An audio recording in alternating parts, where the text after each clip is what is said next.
Hare Krishna, Krishna Krishna, Hare Hare, Hare Rama, Rama Rama, Hare Hare. Vishnu Sahasranama, name 843, is Guna Bhrt. There are several meanings of this name. Actually, there could be many, many meanings, as with all the names of Vishnu Sahasranama. I've discussed several of them in 2 previous sessions. And in this session, I'll speak on the meaning that he has glorious qualities, this meaning. That is the very meaning of Bhagavan. We all know very well the standard definition of Bhagavan. Aishvaryasya samagrasya viryasya yashasha shriha jnana vairagya yoschaiva shandang bhaga itingena. One who is qualified with all opulence, all strength, all fame, all knowledge, all beauty, and all renunciation is fit to be called Bhagavan. Srila Jiva Goswami has given another definition. It doesn't have to be one definition. One definition he's given is Bhajaniya Sarva Sad Guna Vishishta. That he is characterized by all auspicious qualities. And therefore, he is worshipable. The natural tendency is to worship him. When someone comes in contact with him, the natural tendency is to want to serve him. And that fits very well with the name Krishna, which has, again, many meanings, although Chaitanya Mahaprabhu on one occasion only accepted 2 meanings. But the common meaning that Srila Prabhupada always emphasized, it means that he's all attractive. So Bhajaniya Sarva Sadguna Vishishta means that he is characterized by, differentiated from others by being of such good qualities, all good qualities. Means all good qualities are present in him, and every single one of those qualities is in him in full or infinitely. And therefore, the natural tendency is to serve him as the natural tendency of the soul. Jive Sarup Hoy Krishna Nityadas. The natural tendency of the soul is to serve Krishna. And people who are crazy, whose intelligence doesn't work properly, who have a wrong attitude to life, they don't want to serve Krishna. Otherwise, the natural tendency is that everything about him is so delectable, so delightful, so attractive. That's the word, Krishna, attractive. With such qualities that everyone just naturally wants to serve him. They feel great appreciation for him, great love for him. That's Bhagavan. That's all attractive. Means all attractive qualities, the qualities of him, that they just naturally invoke love. We say attraction. Attraction can be unconscious, insentient, like the attraction of iron filings to a magnet. But the attraction of Krishna to every living being is an attraction of love, and that is impelled from the side of the living beings by Krishna's great qualities. Krishna is also attracted to the living beings. That's another of his great qualities, that he is so great,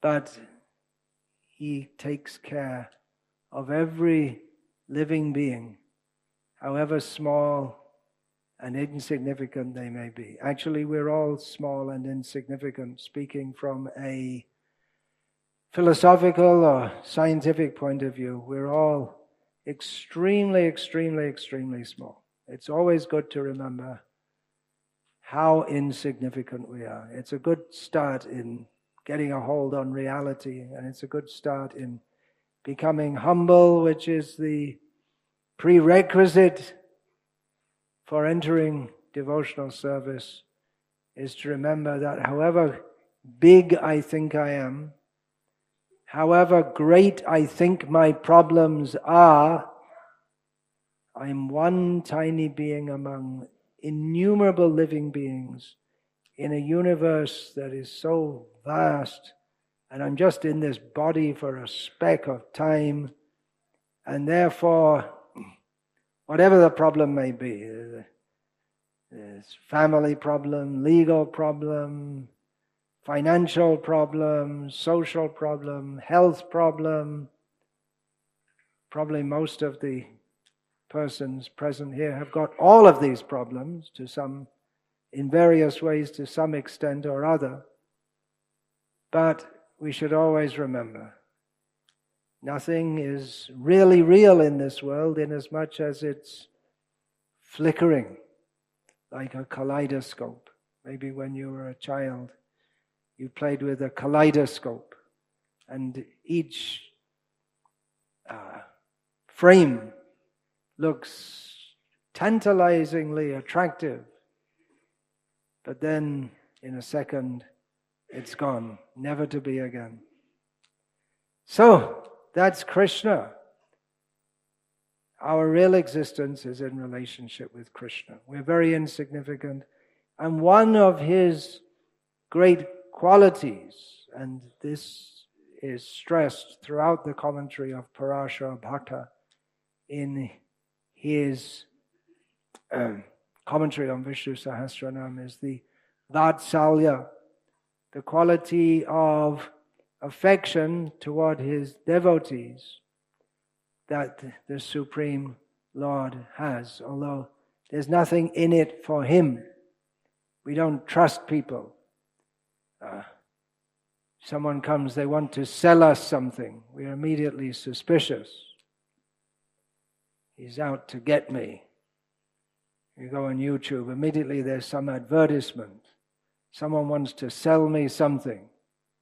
And you know that they want to sell me something, though they project themselves as if there's something good for you, you know actually it's something good for them. And probably it's just an actor anyway who's doing it.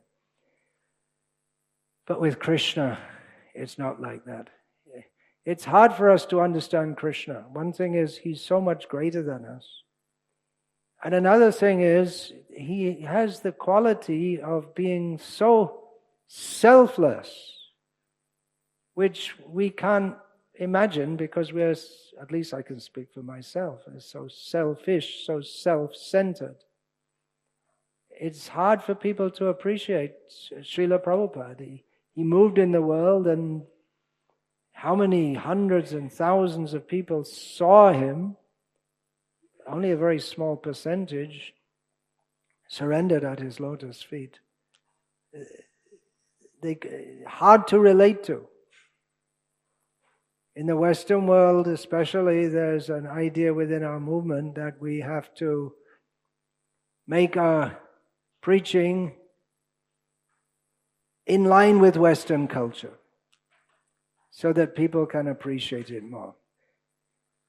You can do that, you can try it out, but the real difficulty is not that we're wearing dhotis and saris and have tilak on. The The real thing that people find difficult to understand and appreciate is that we are trying to imbibe and inculcate a sense of complete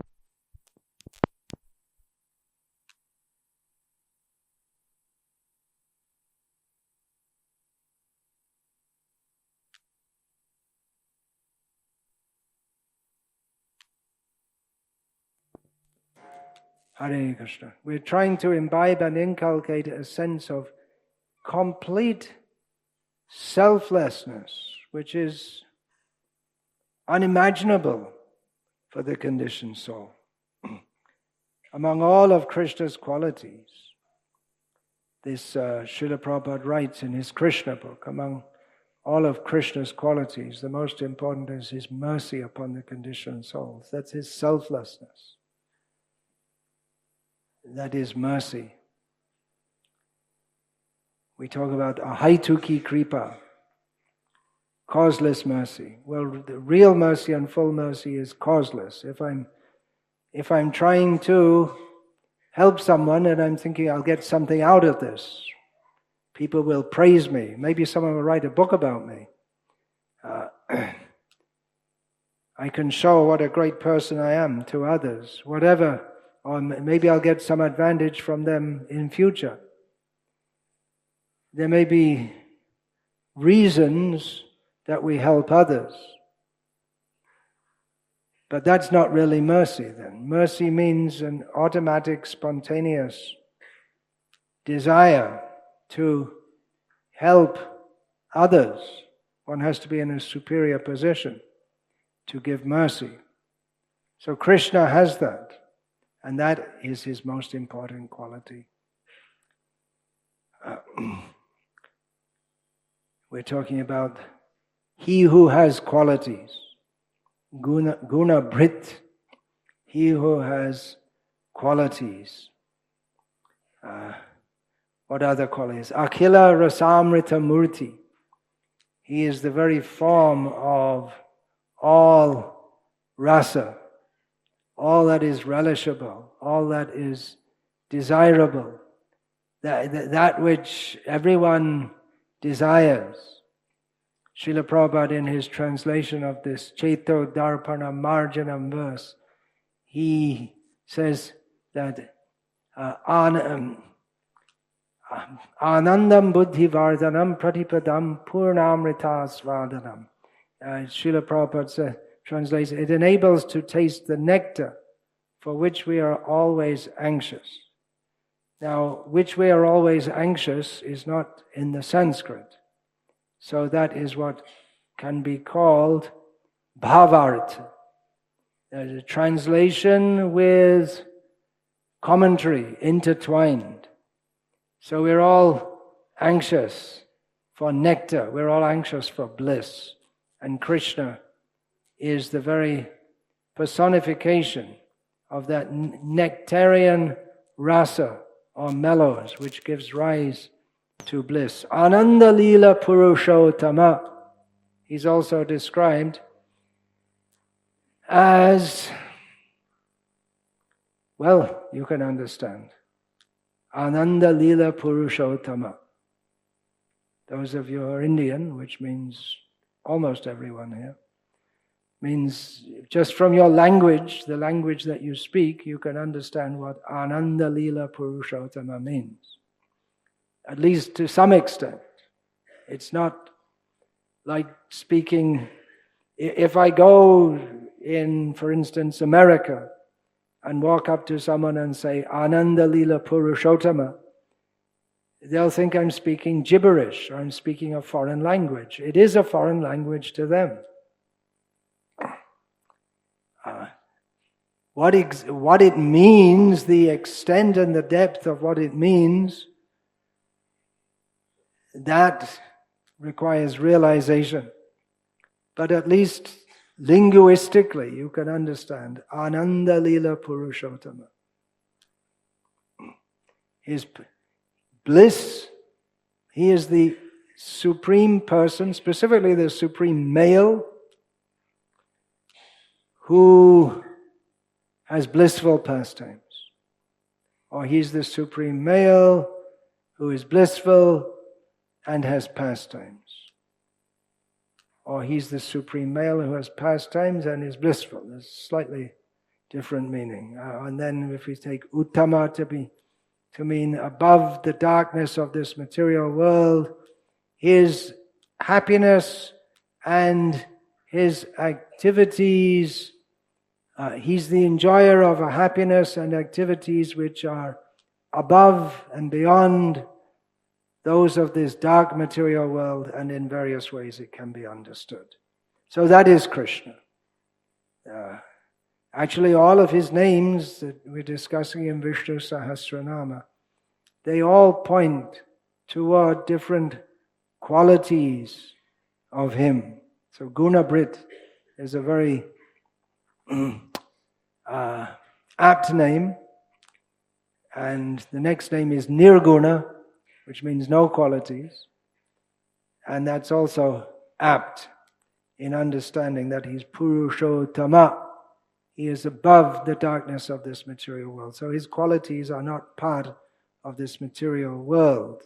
Therefore He is Nirguna. Anyway, we'll discuss more about that when we get to the next name, Krishna willing.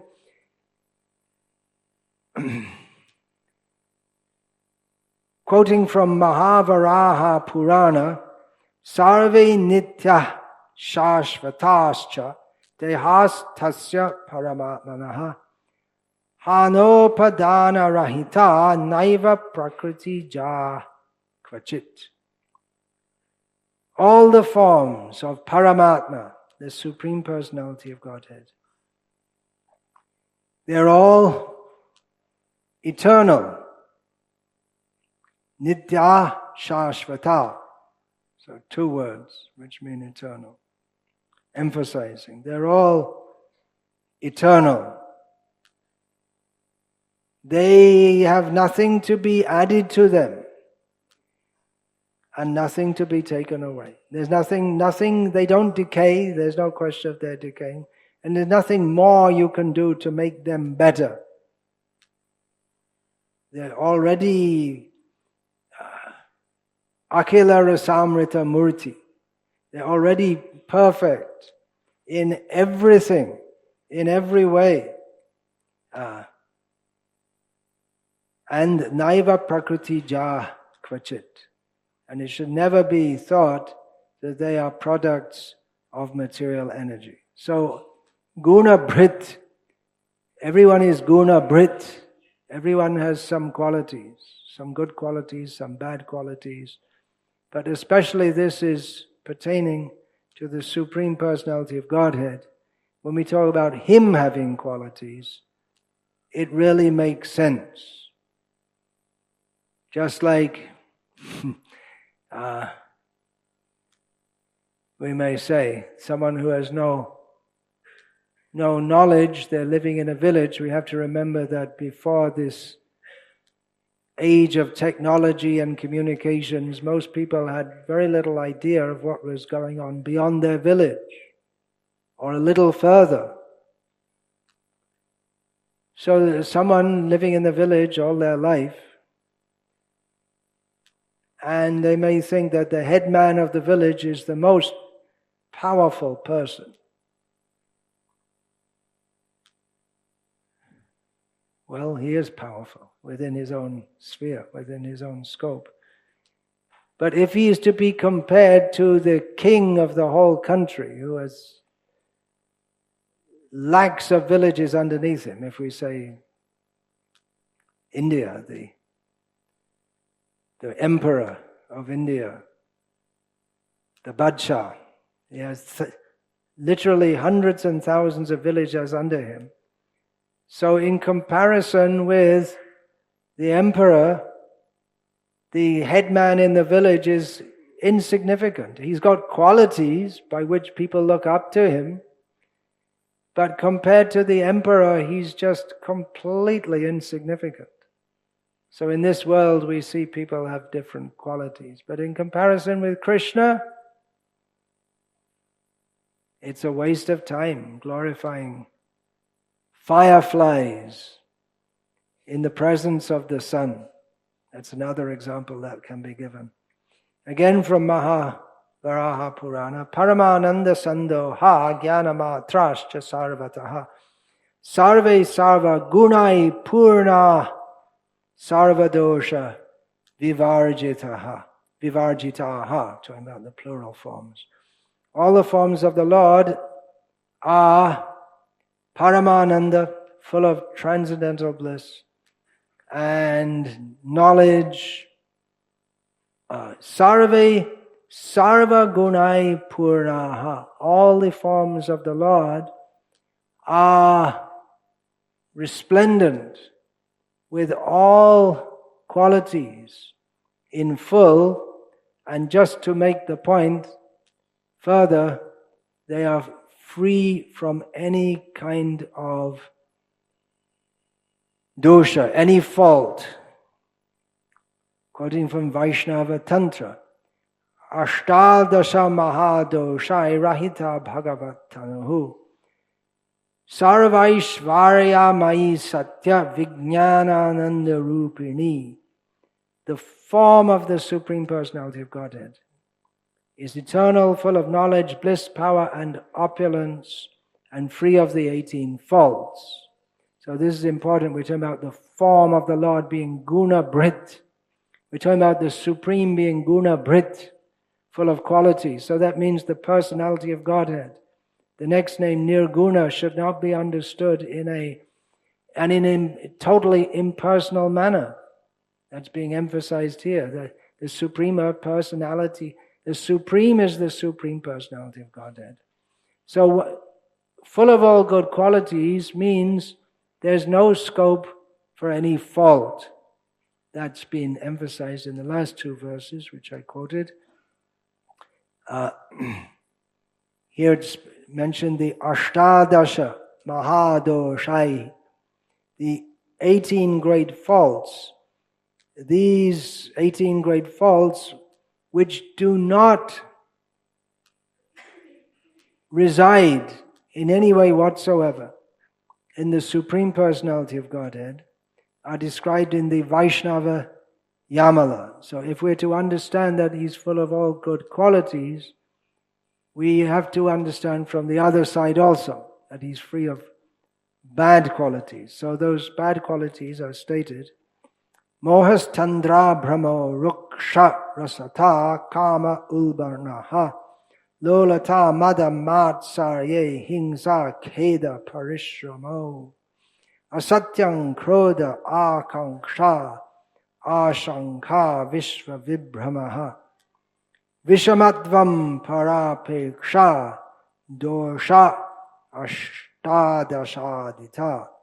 The 18 faults are illusion, fatigue, errors, roughness, lust, restlessness, pride, envy, violence, disgrace, exhaustion, untruth, anger, hankering, dependence, desire to lord over the universe or being illusioned by the universe, seeing duality, and cheating. The forms of the Lord in His various avatars and in the spiritual world are all perfect. And the form of Krishna, who is the source of all avatars, is supremely perfect. All the qualities of the Supreme Lord which jivas can have are described in Bhakti Rasamrita Sindhu. And there are extra qualities of Krishna. He has the 8 qualities of a great personality. In various shastras, various great persons have analyzed what are great qualities. So Krishna possesses all these qualities of being decorated, an enjoyer, pleasing, dependable. Usually someone who's enjoying this world may not be very dependable, especially in the present age. Steady, predominating, He takes charge. A meticulous dresser and magnanimous. This is from the where's this? Jayavada. He said that a person is great if he has the qualities of being merciful toward the unfortunate. Dina Vatsala. Very powerful, superior, chivalrous, enthusiastic, expert, and truthful. When a person is always happy and accustomed to speak smilingly, he is considered to be in the mode of enjoyment. When one's characteristics are very sweet and desirable, his personality is called pleasing. Any person who is reliable in all circumstances is called dependable. A person who is not disturbed, even in a situation of reverses, is called steady. A person who can affect the mind of everyone is called predominating. A person who is fond of dressing himself is called lalita, or a meticulous dresser. Persons who can give themselves to anyone are called magnanimous. Sri Chaitanya Mahaprabhu said, Krishna Rupadir Maha Akarshan. Krishna, everything about him. To see him, to see his beauty, to hear him speak or the sound of his flute, to touch him, to smell his bodily fragrance, to taste him, everything by his very nature, he's extremely attractive. Guna Bhrt, another meaning, Guna can mean rope, and Bhrt means one who holds. So this can be roughly equated with a name which you already had, Pragraha, one who holds the reins of the horse. Holding the rope, holding the gunas. This can be understood that he controls the modes of nature, the three gunas, the three modes of nature. This has been discussed in the first talk I gave on this. He also holds the ropes of love. We find in the Bhagavatam mention of pranaya rasanaya, the ropes of love. So, Rasi means rope, Guna means rope, so they are synonyms. He holds the rope of love. He controls and is controlled by the ropes of love. Bhaktivinoda Thakur calls out, Shuno he Roshikajam, Krishna gun, Aganan, Ananta ki kahite pari. Ananta kahite nahi pari. Sorry. He's calling out, anyone there, any rasik bhaktas, anyone who's relishing the name, form, beauty, pastimes, qualities of Krishna. Shuno he Roshikajan, Krishna gun agana. Now we're going to talk about Krishna's qualities, but they're uncountable and unlimited, so we can't speak them. But we speak. What we can speak, we speak. But it's impossible to enumerate the qualities of Krishna. As much as one is a rasika devotee, he's actually gone beyond the self-centeredness of material consciousness. As much as one is actually a rasika bhakta, then he can appreciate the qualities of Krishna.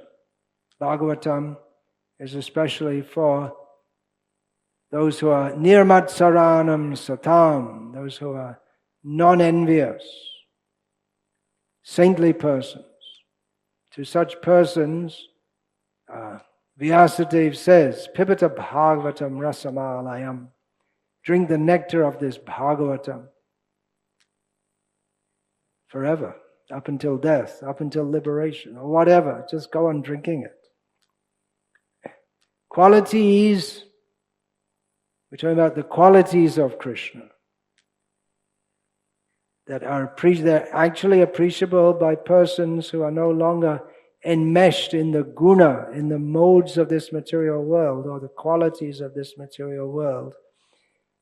Qualities like love, sweetness, beauty, mercy, they cannot be empirically measured. You can't measure how many kilos of mercy. It's a ridiculous proposition. They are to be experienced. The love of Krishna is to be experienced. We can talk about Krishna's qualities. We can, with logic and argument and quoting from scripture, discuss about the nature of the Supreme, but ultimately Krishna consciousness is something to be experienced, to be tasted. Those who are fortunate, they can hear Bhaktivinoda Thakur's call. Shuno he Rashika Jan. Just listen. I've got something to say here about Krishna's qualities. People say that God is good. Well, He should be. What do you mean by God is good? It means He is all good qualities. That should be the minimum qualification of God. Generally, people think of God as being very powerful. Okay, but we hope He's nice also. Right? Generally in this world, if someone is powerful, you see the worst side of them. Their saying is there. Power corrupts, and absolute power corrupts absolutely. That's true if one has corruption within his heart, even the seed of corruption within his heart. If one has love in his heart, then he won't mistreat others. Just like we see, generally speaking, the parents don't mistreat the children. They act with love toward them. But then they may mistreat other people. But who is God? He is the Father of all living beings. Pitaham asya jagato mata dhata pitamaha. He's the father, the mother, the grandfather, the support of all living beings. He is Suhridam Sarvabhutanam. He's the best well-wisher of all living beings. Aham bija pradapita. He is the seed-giving father of all living beings. So He's nice to everyone. But God is more than a cosmic nice guy who sits on a cloud and you pray to Him, Hare Krishna. You pray to Him, it's like pushing the button and then, what is that, the one-arm bandit? You pull it and you're hoping then the money will come out. Or in the slot machine, they don't have the ATM. You push the button and the money comes out. So God is more than a cosmic ATM. You pray to Him and you get what you want. You think that would be a nice guy, right? There was one American cynic, I think it was it Woody Allen or whatever? You ever heard of Woody Allen? You were in America. You never interacted with American culture. I only vaguely heard. Some comedian, something like that. So he said, I would believe in God if He would give me a sign. Have you ever heard of that? God should give me a sign that He exists. And then his joke is that putting $1 million in my bank account. Then I'd believe in God. But as long as we're thinking what I can get from Him, that's also a kind of selfishness. Krishna is to be appreciated for what He is. He is naturally kind, but we shouldn't be in the cheating mentality of wanting to exploit Krishna's kindness so that I can exploit others in a better way, or enjoy myself separately from him in a better way. He is sweet, he is beautiful, he is merciful, he has all bhajaniya, sarava, sadguna, vishishta. He is all transcendental qualities, and therefore he is to be worshipped by everyone. But these qualities cannot be appreciated by persons who are matirna krishne paratasvatova mitobe padyeta grihavratanam. Those who are committed to not appreciate him, to not like him, to not be Krishna conscious. His good qualities cannot be appreciated by those who are not good. To the extent that we are selfless, give ourselves to Krishna, that much we can appreciate Krishna's good qualities. As much as we're self-centered, self-absorbed, selfish, we cannot appreciate the good qualities of Krishna, nor do we even take interest in hearing them. Hare Krishna. Vancha kalpa tarubhyascha kripa sindhubhya evacha patitanam pavanebhyo vaishnavebhyo namo namaha.